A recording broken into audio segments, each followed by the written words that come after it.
अब यहाँ घुम्ने पानीबाट भेडा गोठ सर्ने बेला भएको छ। भेडागोठको सामान चाहिँ यसरी जोकपेलाई बोकाइँदो रहेछ। ल अब भेडा उँधो उँधो झर्दैछ नै अब चाहिँ।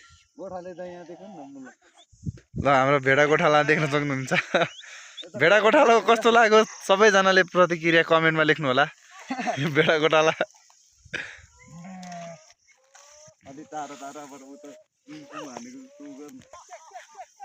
ल भेडा लागिसकेको छन् अब उँधो।